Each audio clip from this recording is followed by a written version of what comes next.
All right, here we are, our Thursday gathering, and we have Kirtida with us today, who has a topic. I'm reflecting. I think about the tatastha-sakti. I want to tell that I'm feeling very finite, and Mm, I do not know anything, but I need to know anyway. It's and we are intrinsic, made for this material world, and that's made me some peace with that. And we have then in the material world to turn back to God and not be indwelling in matter. Tatashta Shakti, Maya Shakti, Ananda Shakti. I want you to speak a little about this. Um, I'm thinking very much of intrinsic and born into, created to be in the material world, to learn how to love in the material world. I have been reflecting a lot of that in lately. mm, Um, I wonder if you can say something about this topic. It's mm. difficult for me to speak in English, and Yeah, to be honest, I'm not following it so well. no, Um, I want uh, maybe I think maybe what we did before was you explained to Tunga Rasa and then she explains it in English. Would that work? Because you're bringing up, I feel, some fine points, and I don't want to yeah, get it wrong. I know intrinsic, we are tatastha Shakti, Right. everything, yes, We are created. tatastha Shakti. Yes, and intrinsic nature in Tatastha Shakti is to be in this material world. Do you understand me? Well, I don't know if that's quite the case. The Okay, I have misunderstood them. But what was the second part of your question? And we are here in the material world to learn to love, and Mm. we are receiving units, and we are here to learn to love and give. That's why Tatrashta Shakti, we are born in this material world. That's Mm. I have been thinking of a lot lately. Mm. And what Mm. I'm pointing at, What was that last sentence? do you understand what I am pointing at? Well, you're saying what is the real purpose that we're here? Or Yeah, learn to love and learn to give. And mm. that's the Shakti, and we are created intrinsic to be in this material nature. Well, what we hear actually is so as you mentioned, right, there are these three energies, right? Mm-hmm. There's the Chit Shakti, the spiritual energy.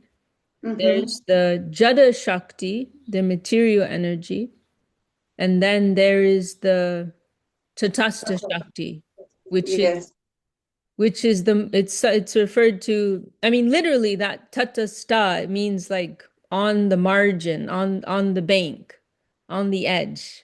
Tatastha, can it mean truth too? Truth seeker? No, it is Tatastha. The word sta means to be situated, like Pratishta. It is Mhm. that same syllable, Pratishta, like Pratishta. It means like self-establishment, like to establish, so that the tata means like on the bank, like on the shore. So Yes, situated on the shore, situated on the bank, or marginal, on the margin. That's usually how it's translated, right? On the margin. And so what that means is that we have the capacity to be attracted by either the material or the spiritual. So Mm-hmm. it is not necessarily that we will go to the material energy. And we've our Gurudev Srila Govinda Maharaj used to say that the vast majority of souls, they are attracted by the greater spiritual energy. That we appear somewhere in the plane of the Brahma Jyoti, right? That middle zone, which is largely Krishna's effulgence, right? So we are sparks of consciousness, and we appear in this marginal zone of consciousness, and then we have the choice actually to go down to a darker world or to go up to the brighter world.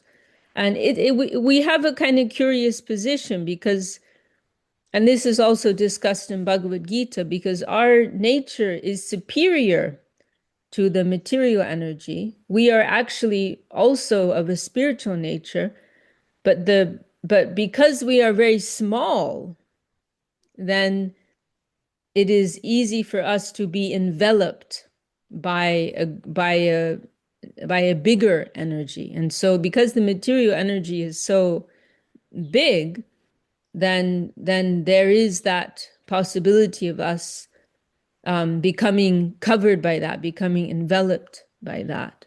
But as Srila Govinda Maharaj used to say, he said the vast majority of souls, they go to the normal world. They're attracted by the Krishna sun, by the light of the eternal world, and that it's a very tiny percentage, like 1% or less than 1%, who are attracted by this conception of, you know, of being in control, right? Of colonizing, right? That there's this feeling that, oh, I'm of a superior energy. I can go and have some power, some control in that world, in that lower world, and that I am bright, and that is a dark world. And so we are attracted by this type of possibility. But yes, and because we have this freedom, right? Krishna has given us this freedom, then we can enter that world and have that possibility to explore in that way. But as you said, it is ultimately, yes, an opportunity for us to learn, right? It is an opportunity for us to learn, to come in touch with our what is really our true intrinsic nature of loving, giving, serving, as you said. Is this helping? I'm not sure. Yes, but I just um, hmm, my head is spinning right now because I thought tatastha-sakti was intrinsic, made to be in this world, but No, what intrinsic nature? No. But no, how that can I choose when I do not know the spirit world and I don't know the material world? How am I to choose then when I am not aware of what's going on in the spiritual world or the material world, when I am tatastha in the middle? right. Yeah, I mean it's very true. We didn't get all the information. Right. Right. Um, yeah, when we're in that position of making a decision, it's true. We don't, it's not like we're given a brochure, you can read everything, what's it like in the spiritual world, and oh, here's what it's like in the material world, and you can think about it for a few days and you can decide. We don't get that type of information, you know. And so yeah, there's risk there, and we those who come to the material world, then will ultimately will feel some awareness that, we made the wrong decision. um, that, that I didn't make the right decision. And, Srila Maharaj has also given this explanation that, ultimately, like from a really broad angle of vision, it's all part of the Lord's Leela. That he, I mean, this is very high Paramahamsa vision, but that, the Lord wants to come and save the lost souls, right? And we have that book of Srila Sridhar Maharaj, Loving Search for the Lost Servant. And so Srila Sridhar Maharaj once made this comment: with the highest transcendental vision, we must see that this whole material world was created so that Sri Chaitanya Mahaprabhu can come to, you know, live out his pastimes of rescuing the fallen souls, you know. And so there's also, it's not like, oh, we're here and it's, we're just like stuck and it's just like, bad ending. It's, we also get to be a part of this whole movement of the Lord coming to save us, coming to rescue us. And, we go through the whole journey of, finding a guru, finding a guide, and moving back towards what is really our true nature as loving servitors. So, there's also some beauty in that, right? And there's a whole movement of the saint, the Lord himself coming, sending his beloved devotees, sending the whole line of revelation, Vedic revelation. Oh, there was this huge movement to try to bring us back, right, to what is our true intrinsic nature. But it's not that it's predetermined that we will come here. If that's what your question was, it's not predetermined that we will come here. There is some element of free choice. But at the same time, I mean, I was personally very happy when our Gurudev, Srila Govinda Maharaj, when he said once that, he said, actually, it is just a chincha. It is inconceivable that logically it doesn't really make sense, how we could leave, such an opportunity that we had, and this is a point that has, fried the brains of so many devotees, and it's a point that has, divided nations and broken friendships and all kinds of things. It is a very difficult point to understand, and there are all kinds of different opinions on it. There are all kinds of arguments surrounding it. But what we can say simply is that somehow or other we made that choice to come here. But it was a choice, however that came about, it was a choice. It's not that it was a forced or predetermined thing. We did make that choice. That's why we're here. And our main focus ultimately is that, now that we're here, we're trying to find the way to enter that divine world, right? We entered the world of impermanence, we entered the world of mortality. We entered the world disconnected from the Lord and his divine play. And now we want to move towards that, right? That's our main focus. That however we got here, maybe we're not clear on all the details, but we want to try and go home. We want to try and go to our real home. And how can we do that, right? I don't know if that I'm still not sure I understood your question fully. Very, very beautiful. I will reflect on what you say, and I'm really grateful. Yes. I have to leave that aside, I think, because Yeah, yeah. yeah, I mean, ultimately, I don't know if we can logically understand, if No. Ultimately, as I said, I was so happy because, it's a question that comes up a lot, and we've heard so many different answers, but doesn't quite satisfy you.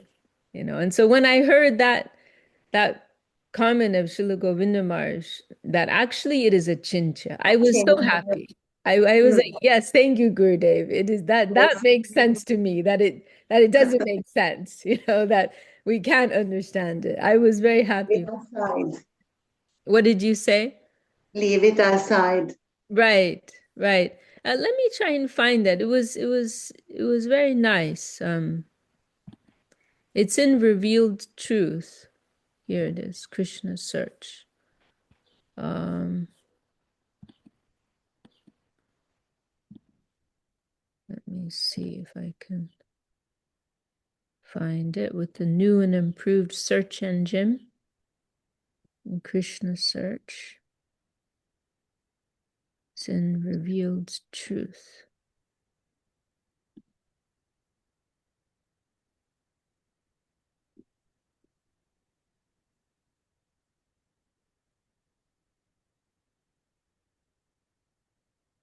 Okay, here it is.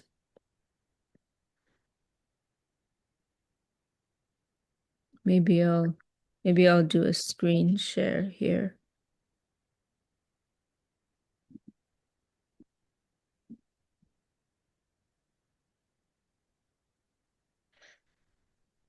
Let's see.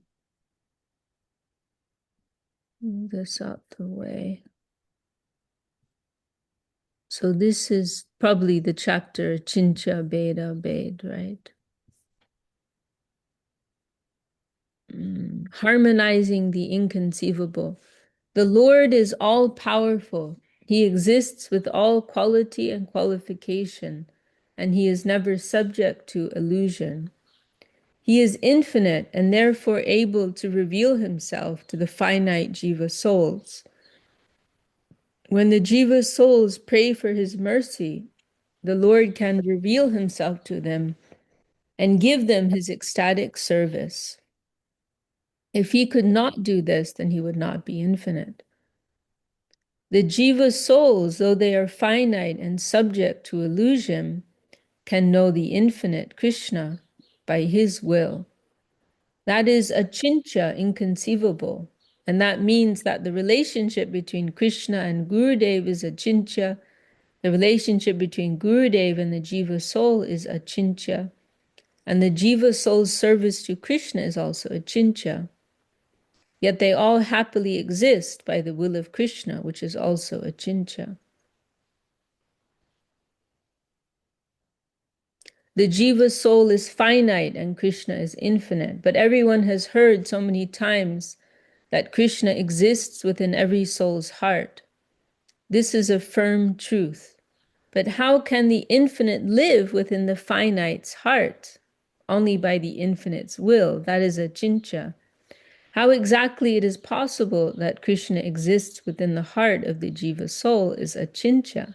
Where exactly he exists there is achintya. How the jiva souls can do wrong and go off to the illusory environment when he is present in their heart is also achintya.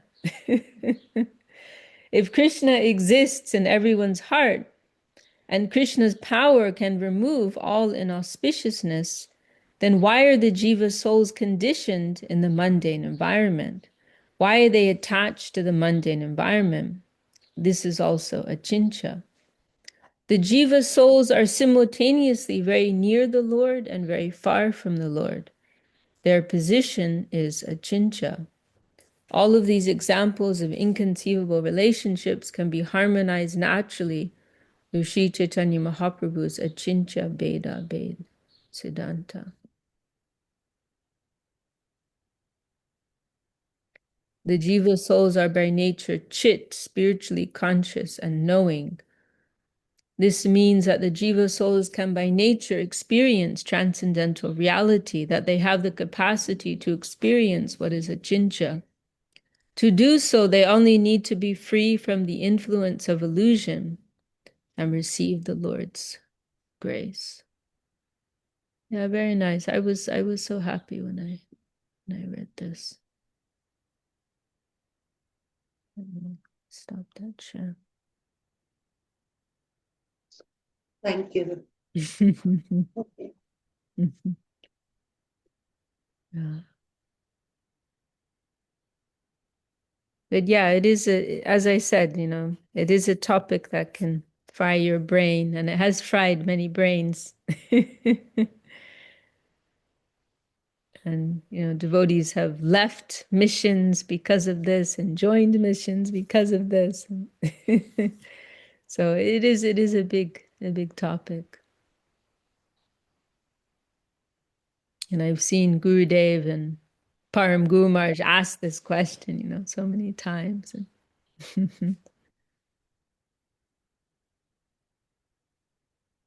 Welcome, Ganga Leela. Happy you're with us today.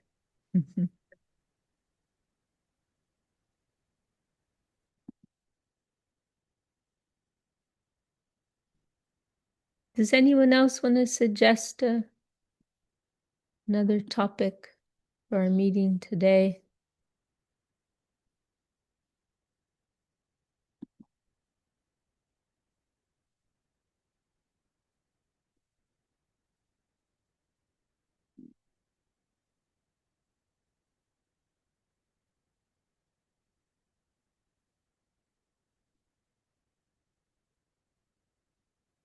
Yeah, there was one recording of Gurudev I saw in Italy where there were some devotees who were coming to visit him from another mission, and they were asking Srila Gurudev questions about this, but they weren't as surrendered as you, Kirti.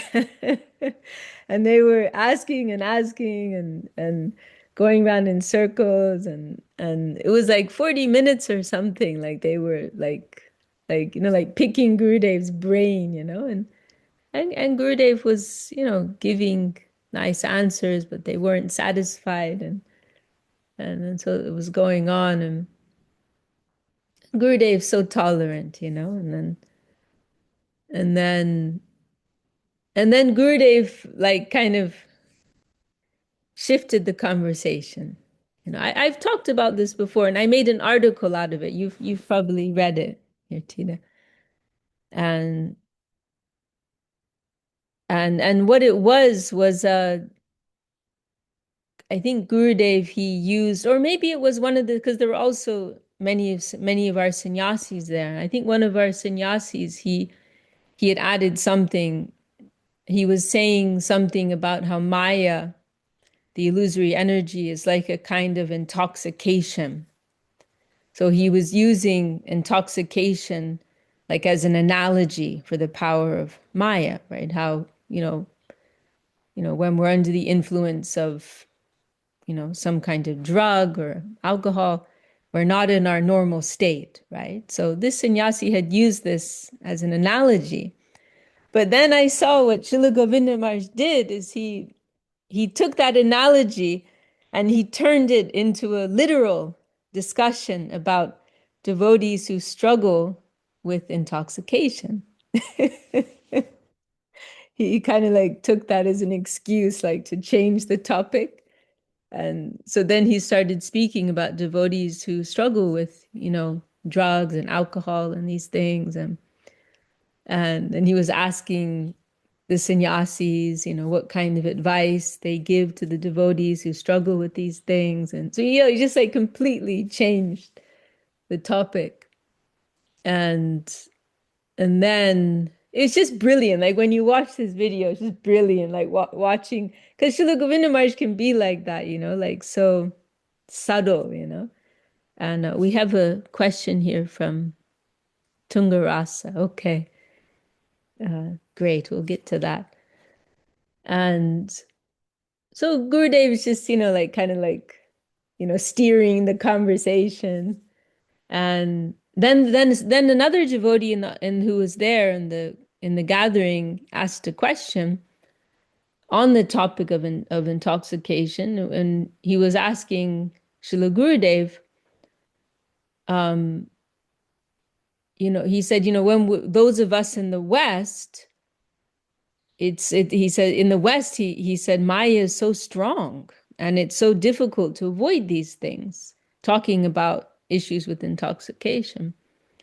And so he asked Gurudev, you know, can you give some advice? You know, for those of us living in the West, it's very difficult. And then Gurudev answered, but he didn't actually answer that question. What he did was he was very clever. He went back and answered, he gave like his real answer to the first question that those devotees had brought, the devotees who had earlier been asking about, you know, how did we fall from the tatastha-sakti? Gurudev gave his real answer to them, but he did it in this kind of tricky way, you know, that so what he did was he said, and he had this whole build up, and he said, this devotee just asked like a simple question, like, what advice will you give for us in the West struggling with drugs and so on? And then Gurudev, he started this whole like dramatic build up, and he started out saying, I know the answer to this question. And he said, and Srimad Bhagavatam has the answer to this question, and Mahaprabhu has the answer to this question. And he said, but I cannot say this in the public meeting. I cannot say this in the public meeting. And he said, I can tell to my disciples, you know, I can tell to my disciples, but I cannot tell in the public meeting. It's like, what? What's Gurudev talking about? You know? Um, and then what he did is he totally shifted into talking about the spirit of Sharanagati and Trinada Pisunichena, you know, the importance of and the dangers of too much intellectualism.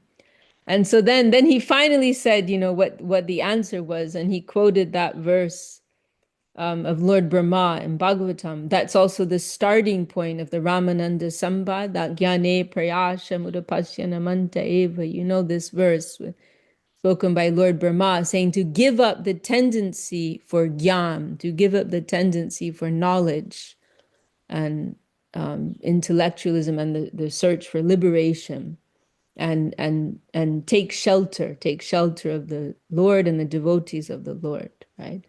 And so then he went into that, and then he was saying, you know, they are asking all these questions and they want to know what Nishingadev ate for breakfast. They want to know, you know, what is his left leg like and what is his right leg like, and all these like things he was saying, and he's saying, but do they know Trinada Pisu Nichena? Do they know about humility, tolerance? Do they know about that? You know, they're asking all these other things, but do they know about that? And if you need to cross the river, you just need to know how to swim, right? You don't need to know what is the pH of the water and the chemical components of the water and all these things. You just need to know how to swim, right? And it was very, very brilliant, you know, the way he orchestrated it all, because he was very tricky, right? He spoke as if he was answering this other question, but you could see he was actually speaking to this earlier group, right? So it was very, very masterful, and it was very funny. And he was quoting also one man, some type of Vaishnava scholar or something, who had kind of like challenged Gurudev once, saying that I cannot accept that anyone is a real sannyasi if they have not studied. I think it was the Govinda Bhashya. It's this Govinda Bhashya. It's the writing of Baladev Vijayabhushan, his commentary on on uh, on the Vedanta, right? The Vedanta Sutra, I think. And so this person was like challenging Gurudev, saying, you know, if someone has not studied this book, you know, they're not a real sannyasi. And you know, Gurudev knows so many of our sannyasis, they haven't studied that book, and so Gurudev like took it. He's like insulting, you know, many of our sannyasis, and so Gurudev said, and I told him well, you studied that book. Where are your four arms?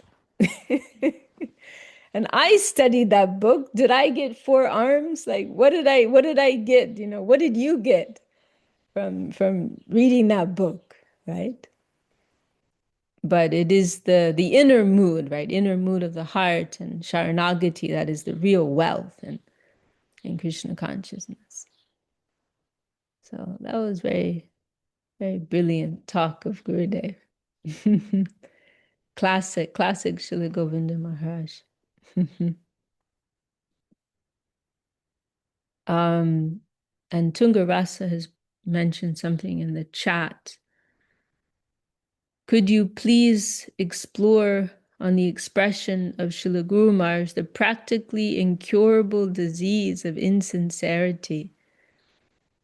What is insincerity? How can we cure it and be sincere? Oh, Shayash has just joined us. Welcome. London. Um, the practically incurable disease of insincerity. I mean, one thing to bear in mind is that if I remember correctly, that is Srila Sridhar Maharaj's humble expression about himself, right? It's in I think the introduction to Prapana Jivanamrita. So,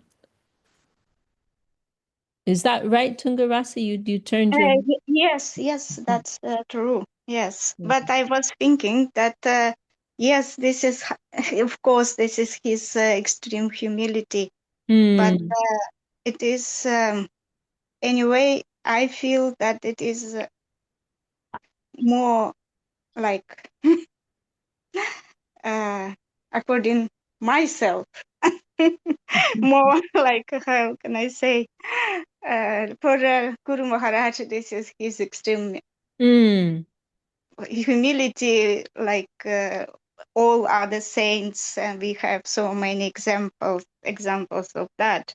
But hmm, Goswami and so many, and that's yeah, like uh, Sudhir Goswami mentioned at that time that what about if we are really insincere? hmm, We hmm, know that they are sincere, but hmm, what about myself? hmm. Yeah, this is like I was thinking. Yeah, that was like thinking my way of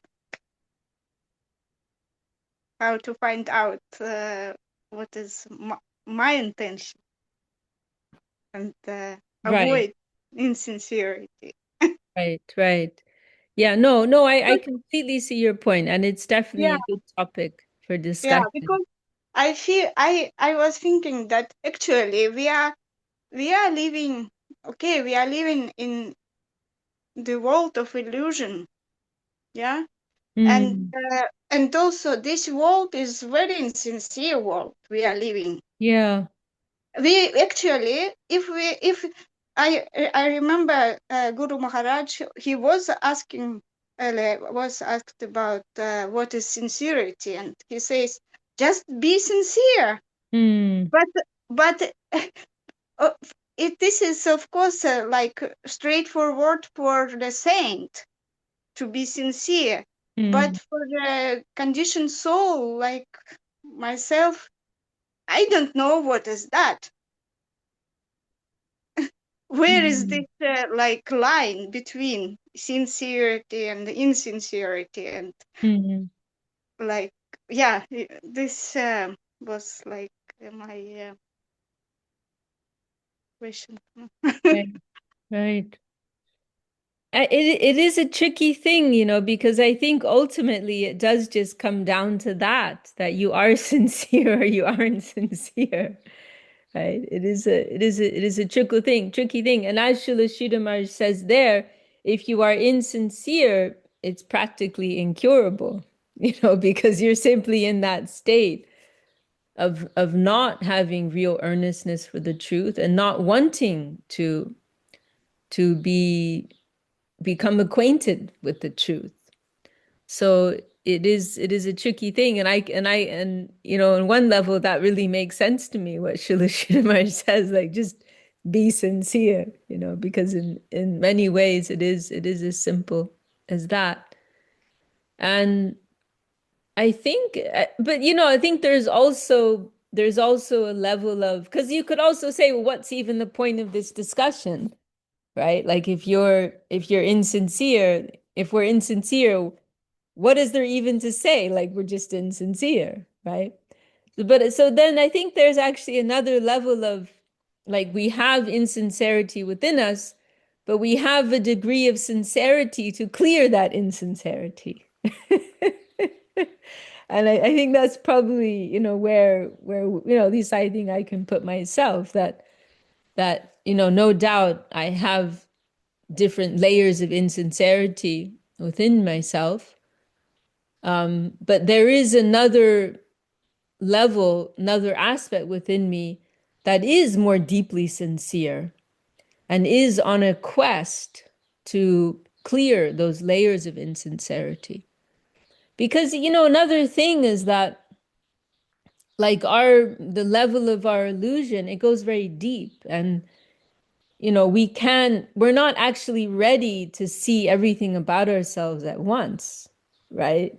Like, that would be a level of humiliation that, we could just kill us, it's like Maheshri is a psychologist, and I think she would probably say, right, that when you're treating someone, you do it in stages, right? You don't just, like, you may look at someone and like in 5 minutes their condition may be very clear, right? Or, and as you get to know them, like more and more about them becomes clear, but you can't just tell them all of that. You can't just dump it all you can't just dump it all on them, like after the first consultation. That would be too much. They wouldn't be ready for that. And if you did that, they would either just deny it, they couldn't accept it, or they would become so hurt, they might just want to go and kill themselves, right? So treatment is in stages, right? So that's another thing, right? That we can assume that we have a degree of insincerity within us, but there's also another aspect within us which is sincere, which does want to be more and more acquainted with truth. And so we're in like a gradual process of clearing those layers of insincerity.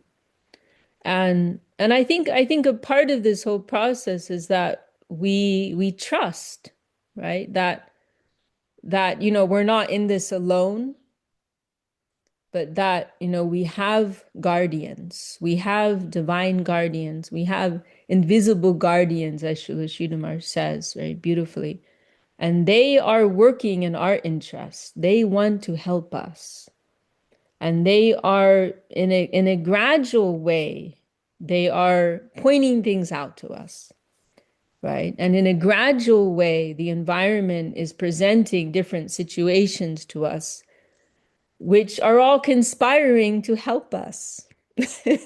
There's a big conspiracy out there, to help us. and and so our duty is to try and cooperate with that, actually. Our duty is to cooperate with that and to face each situation as it comes, to face every circumstance, every quandary, as it comes, right, in a step-by-step way, to face that.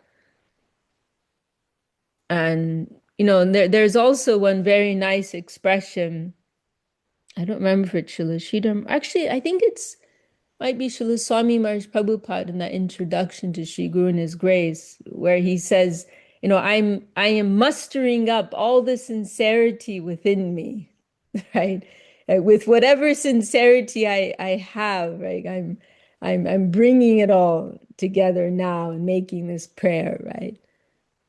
And so as we go along on this path, right, we're facing different scenarios and and we're as best as we can, right, through the lens of sadhu and shastra, right, trying to appropriately respond to these situations. And so I feel there's this twofold aspect to our progress, that there's that internal like adjustment and processing that's going on, and that we are, trying to internally correct ourselves. But, we don't need to go overboard with that, because we're also trusting that there's an automatic process going on, right? And that's the other side, that the environment is coming to adjust us in different ways. So there's these there are these two things going on, right? The environment is presenting different situations to help us adjust ourselves, and we ourselves are trying to internally correct ourselves, improve, and cooperate with whatever movement is coming to help us. And, simply being in that state of prayer, please help me, please help me to be more sincere, right? That will help us so much. That will naturally attract divine grace, right? One thing Gurudev used to say a lot was, we're not approaching dead matter. We are approaching something living. And, if we can keep one little part of ourselves in that mood of praying to be adjusted and praying to be purified, then they will respond to that. They are hearing us and they want to help us. So we keep that space, right? And being open, that's, I like sometimes to think of that example of the cowherd boys, when they go into the gaping mouth of Agasura, right? Right. And this pastime, it's illustrating that mood of confidence in the Lord's protection, right? That the cowherd boys, they're facing this gaping mouth of this giant serpent, and the serpent is so big you can't even see it's a serpent.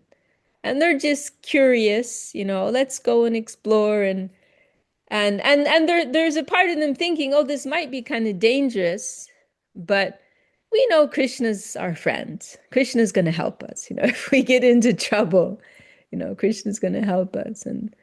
And so I feel also that, we can also feel like, as I'm continuing in the course of my progress, and, in the course of life, you know, I'm I'm making good decisions, I'm making bad decisions. Sometimes I'm making sincere decisions, sometimes I'm making insincere decisions.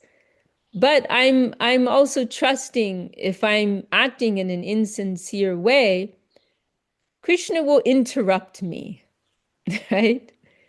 Yes, thank you, Shayash. Avashya Rakshibe Krishna. Yes, to have Vishvasya Tahara, to have this confidence that certainly, Avashya, Krishna will protect me. So we can have some degree of expectation that there will be an intervention, there will be an interruption. If that, yes, I'm acting insincerely sometimes, or no doubt that's happening. But I'm trusting that, I know there's also another part of me that wants to be sincere.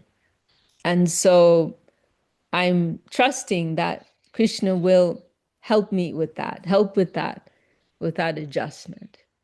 So I think leaving that space of being open for correction, right? Of being open to interruption, that will take us a long way, just being open to that yeah, there no doubt I'm acting under so many different impulses, and sometimes they are aligned and sometimes they're not aligned. Sometimes it's coming from a place of sincerity, sometimes it's not, but my guardian is there, just like a child may be free and act however they want and think, oh, my parent will my parent my parent will take care. Even, sometimes kids might be naughty knowing that they're being naughty and they want their parent to come, right? Sometimes you'll see that dynamic, like they get some pleasure from their parent coming and, hey, what are you doing wrong, like they enjoy that, mutually enjoy that type of dynamic, right? Because the child is dependent, that, oh yes, I know mommy's here, daddy's here, and they'll take care. They'll fix things, and they'll correct me if I need to be corrected. And so we want to try and take shelter in this type of hearty way, right? Hearty way. And there's this incredible line in it's one of the Gopinath songs of Bhaktivinoda Thakur, and he says that, oh Gopinath, e ki vichara tava, that, oh Gopinath, is this your decision?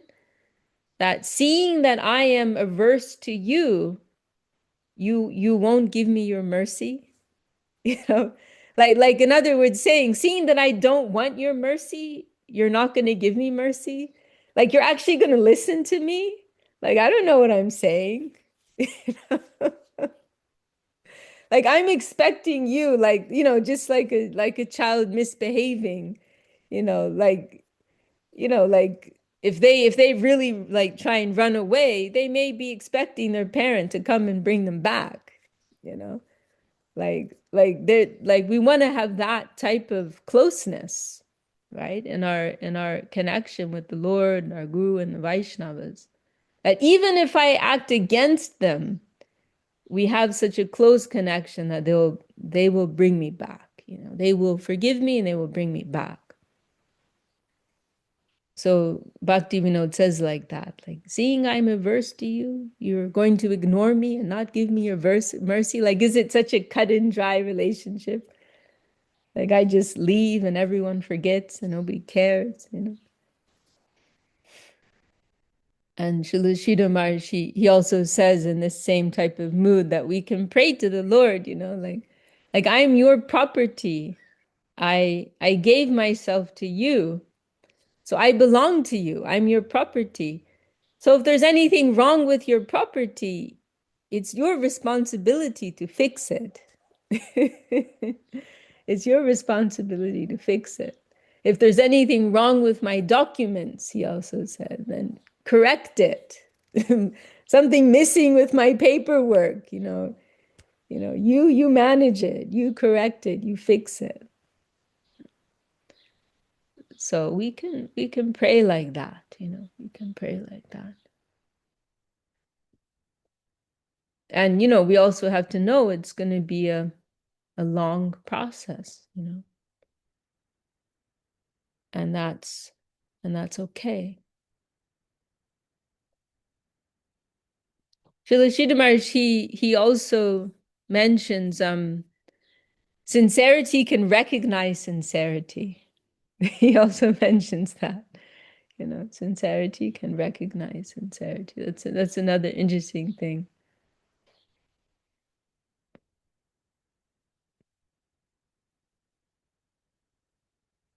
And we can also, there are so many things we can do, right? We can also try to, if we recognize some degree of sincerity in others, keep that type of association, right? Or if we recognize others are more sincere than us, keep that type of association. We want that type of association in our life.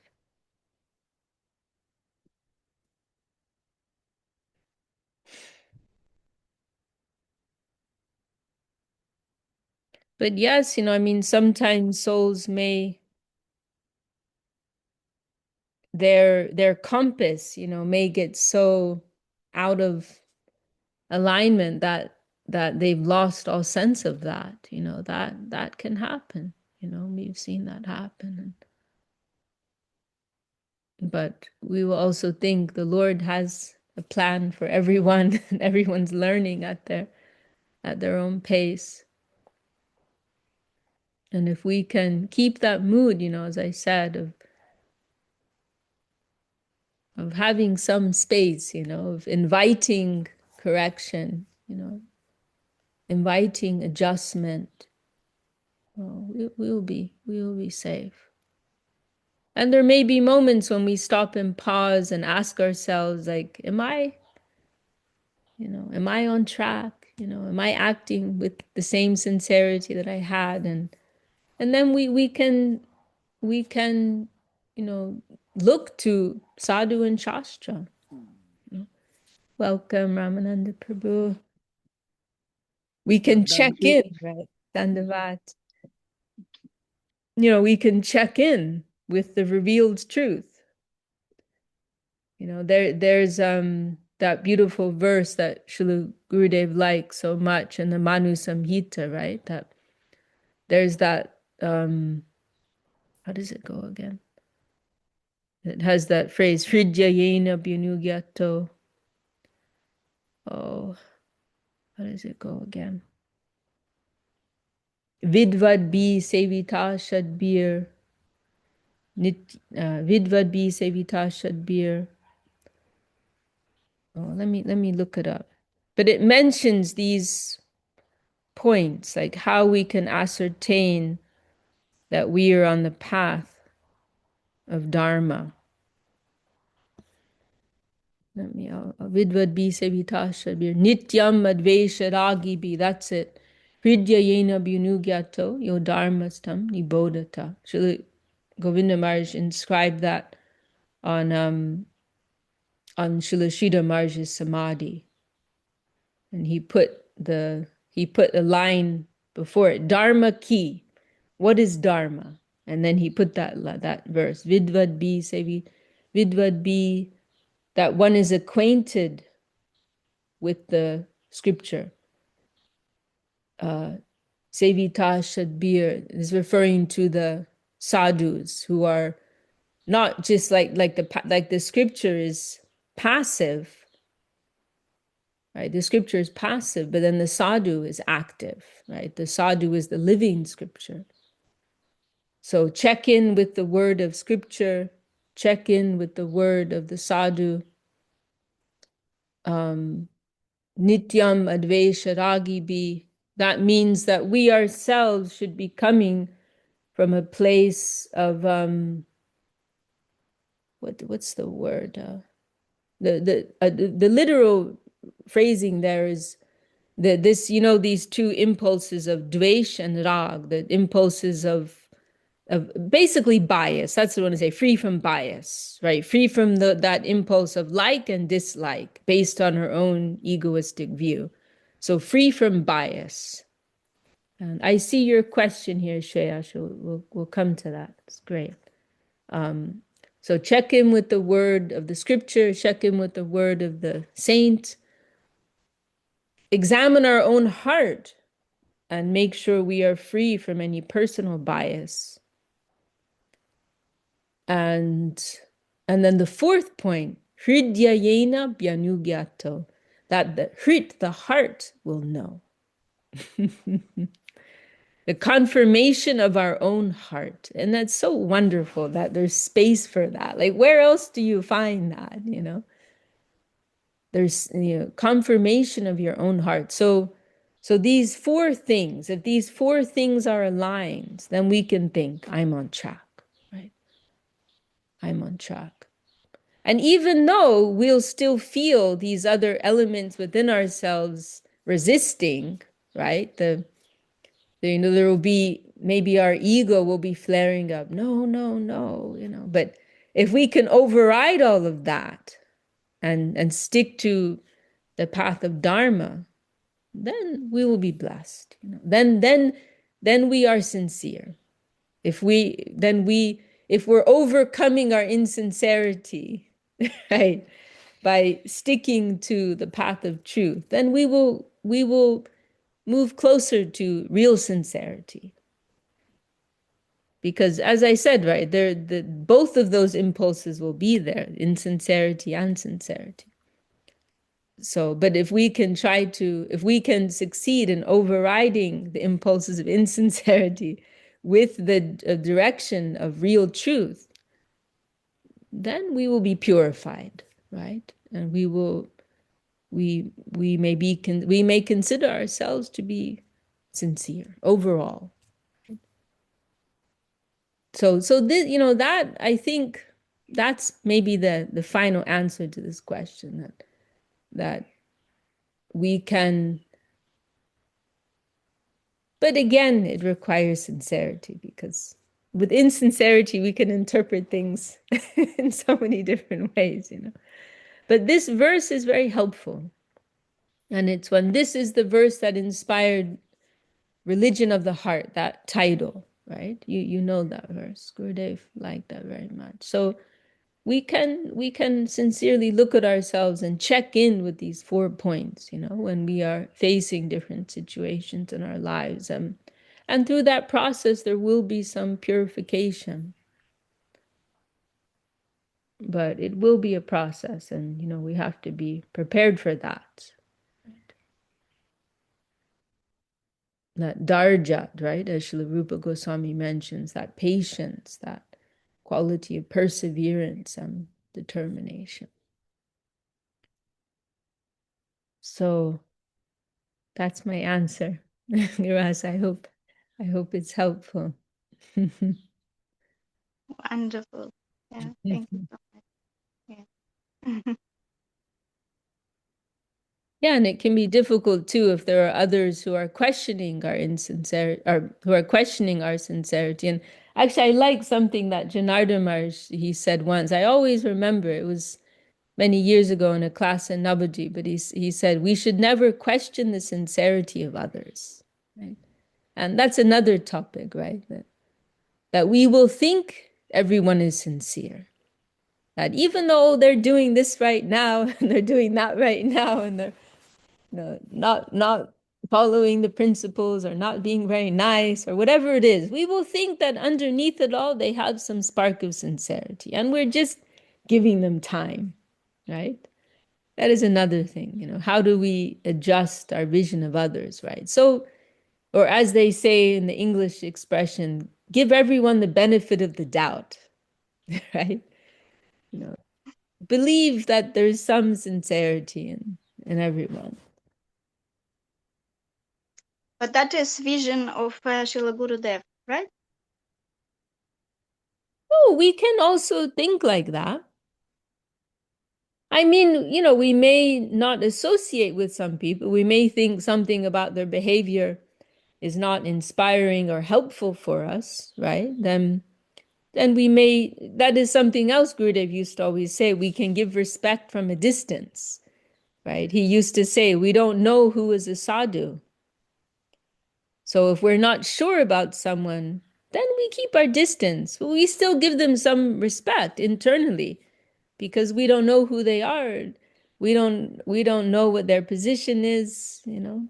We don't know what's really going on, right? Maybe they're just in the shower and the dirt's coming off.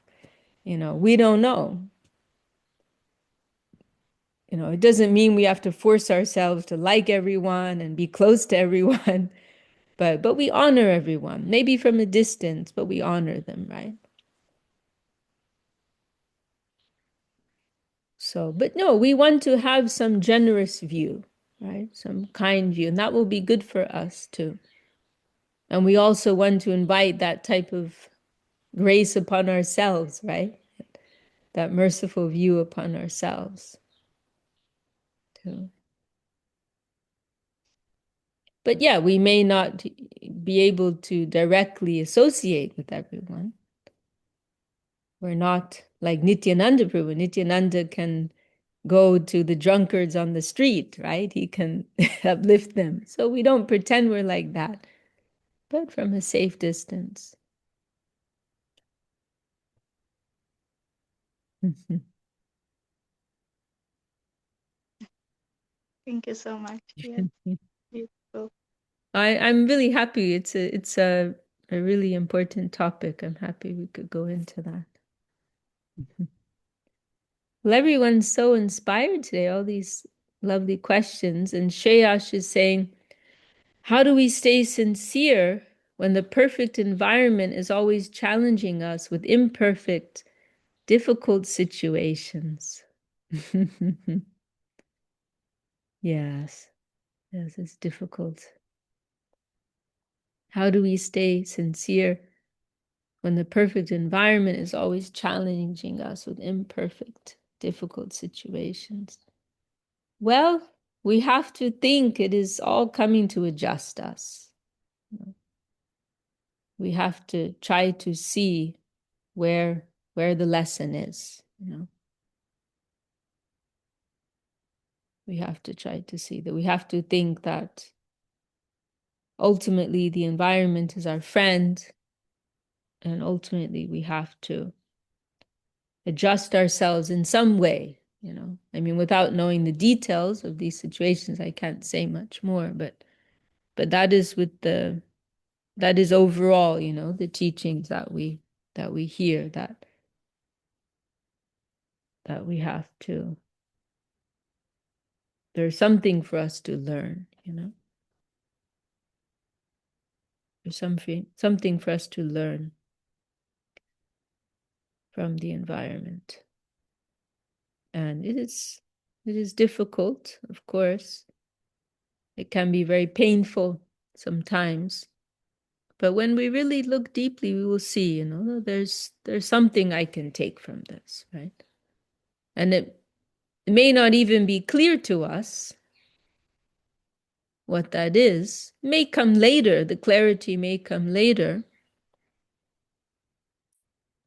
And you know, one thing that is important is that we have to learn how to, how can I say this, what our relativity is in connection with others, right?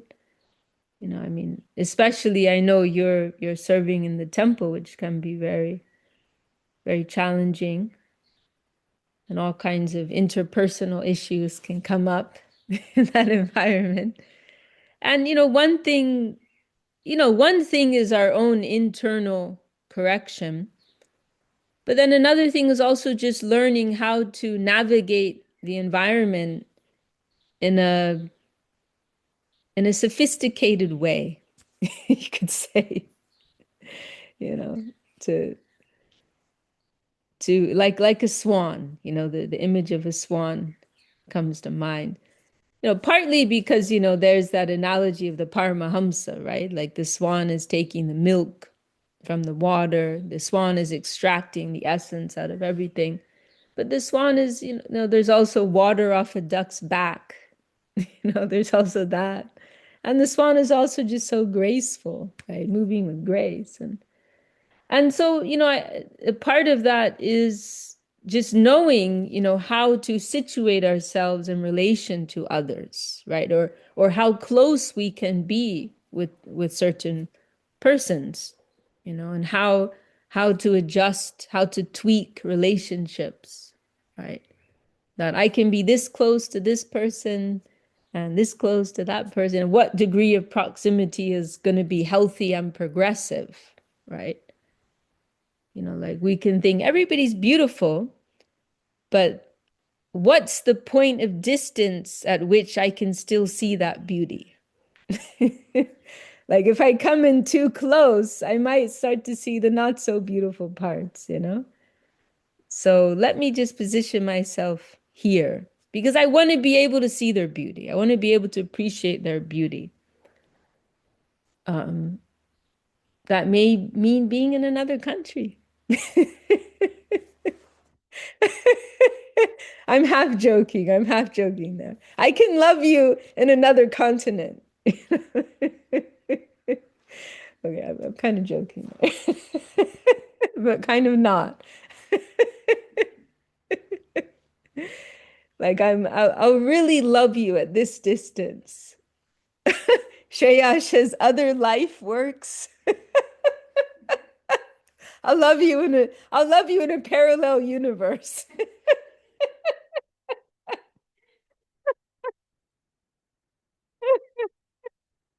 Or I could love you as my favorite bad guy in a television drama.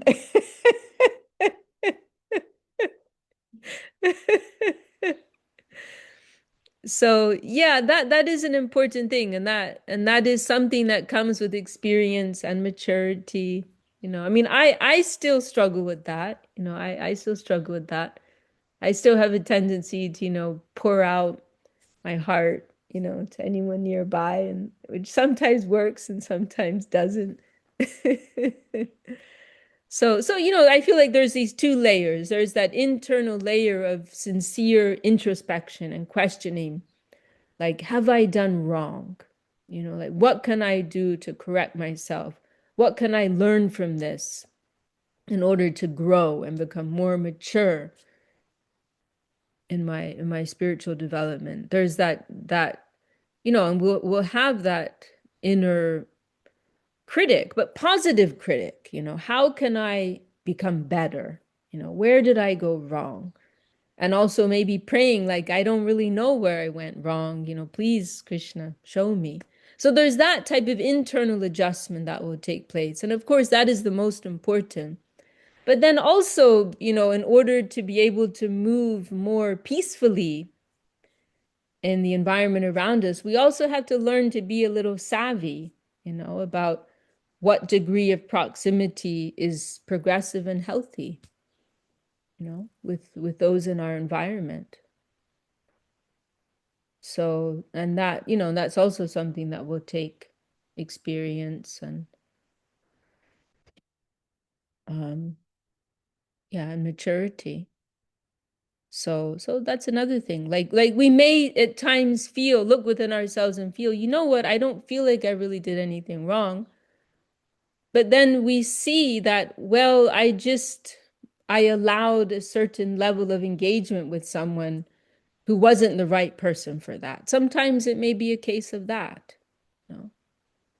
And other times we may feel like everything's peaceful in my environment, but I'm looking in my heart and I know I need to correct myself, right? So there are these two layers, that are going on. That are going on. Gangalila says I'm pretty solitary. Yeah, I mean that we may get to that point and feel that's what works best. My mother jokes like that. She's like, I'm so exclusive in my association, I practically just associate with myself.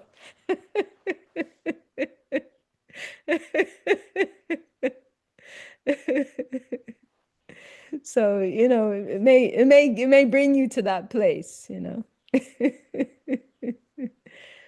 And as long as you're still connected, like Gangalila is also very active in getting association, then that's fine. That's beautiful. It may be the best thing. And we hear all these stories, like Lokanath Goswami, he used to, it's the nature of the Babajis in general, right? That they like to be solitary in their practice. And Gurudev mentioned about Lokanath Goswami that he was so extreme about this that he had a water pot. He'd like sleep under trees and stuff. And so he had one water pot. But he used to like keep it empty. And only when he needed it, he'd go and fill it up from the Jamuna or wherever it was and use it as needed. But then he would always keep it empty. And Gurudev said, because if somebody came and wanted water, then he'd have to give it to them. There would be some interaction. And he didn't want that. He didn't want good association or bad association. He just had his own internal world going on, right? So there's room for that. And we all have different natures. And I also feel we go through different phases in our life, and also we may feel sometimes we need more association, and other times we need periods of more quiet and contemplation to absorb the association that we got and digest it. So there's room for all of that. But we do need to learn, and as I said, that takes some experience, some degree of maturity to learn how to move gracefully in our environment and to learn, who to interact with at a certain level and who not to interact with. And depending on our different natures, that will be more or less difficult. But it is something that we need to face, and we can, and to progress with. So those are my thoughts, and I hope that's helpful, Shreyash. And yeah, and we want to stay positive. That's important too. We don't want to think, we're surrounded by enemies. We'll just think, I just need to adjust how I interact with these persons or the environment. And that can be a type of challenge, to try and change our environment so that everyone is our best friend. That can be an experiment, Can I change my environment so that everyone's my best friend? And Shreyash is looking forward to loving everyone when I meet them in Goloka Vrindavan. That's actually something that Saraswati Thakur said, along those lines, that, because, Srila Saraswati Thakur, and then also Srila Sridhar Maharaj did this in the Math. I was thinking about this when I was leaving London yesterday too, how helpful it can be to have these Ishtagoshtis, where when there's some disagreement or misunderstanding between devotees, to have them sit in front of each other and face the issue. And but particularly the way Saraswati Thakur would handle it would be by making them glorify one another. But he said, but maybe it was actually Srila Sridhar Maharaj who made this specific comment, because he used to do that. They used to do this every day in the Math, Gurudev said, after lunch. Every day they would do this, and which is actually really amazing, this kind of dynamic interaction, where you're always clearing the air. Yeah, but they made this comment that if you can't find anything good in them, look to the Swarup. Okay, you heard that, Shreyash, Param Guru Maharaj. He said, look to the Swarup. That means their internal spiritual nature, which is, covered at the moment. So, like, if you can't find anything good in them, look to that, like, inner nature, which isn't even showing itself right now. So as you're saying, ultimately everyone is trying to go to the same destination, and we will think everyone's going to get there at one point or another. So we will try to think of them in their higher aspect. But anyway, I know it can be difficult. Okay, well, thanks for bringing that up. Helpful for myself also, I'm sure for others. All right. Well, I think we'll stop there. We've gone over time today. It's been such a nice interactive meeting today. And happy to be here with all of you. Very much so. Any last comments from anyone before we close for today? I was just thinking about this last subject we was talking about. Actually, just one thing, just that someone is attracted to Krishna, to Krishna Mm. consciousness, is a very big thing. Mm. Yeah. It's yeah, only this fact is Mm. making one is just a great person. Mm. So yeah. Yeah, that's a very good point, That's a very good point. Just that fact alone, right? It's enough for us to overlook, right? Everything else.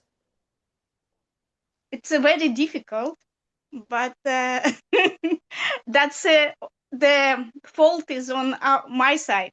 Mm. So we can look at it. like that. Yeah. Yeah, there's this one comment of Srila Marsh. It was in an article that David Sheesh Prabhu published, and I appreciate it very much. And he said that we can think that, when we're experiencing some negative aspect of someone, we can think, why is it that I'm coming in connection with this, right? And he said because there are higher dealings in another sphere, right? Like when that same person, they're showing another aspect to others. So why is it that I'm coming in connection with this? There's something within me that has enabled this, that has attracted this, right? There's something in me which has drawn that out, right? So that is a very bitter pill, but it is a pill, it is a medicine for us. We have to ask that. And when we had that opportunity to be in the association of Srila Govinda Maharaj, that was something that was very apparent, right? Because we saw that Srila Govinda Maharaj, he's attracting this goodness from everyone, right? He's on such an exalted level, and he's automatically inspiring goodness and drawing goodness out of everyone. And so, we have to think, that why is it that I'm seeing this? Why is it that I'm seeing this? And of course, that's not an easy thing. And again, we may have to protect ourselves and have that vision at a distance, but it is the truth. It is the truth. And that article, Srila Sridhar said, that is actually, we're talking about sincerity. He said, that is sincerity, if one can accept that. That is sincerity, to be able to accept that fact, that we are ultimately responsible for our environment. It is a difficult thing, but it is the truth. Truth. Okay, well, thank you for sharing that, Rasa, and my dandavat to everyone. Jai Shri Bhakti Sundar Govinda Dev Goswami Maharaj ki Jai. Shri Bhakti Rakshak Sridhar Dev Goswami Maharaj ki Jai. All the assembled devotees ki Jai. Shri Harinam Sankirtan ki Jai. Shri Giriraj ki Jai. Jai Gaur Premanande. Haribol. See you all next time. Haribol. Devi Shakunji ki jai. Jai.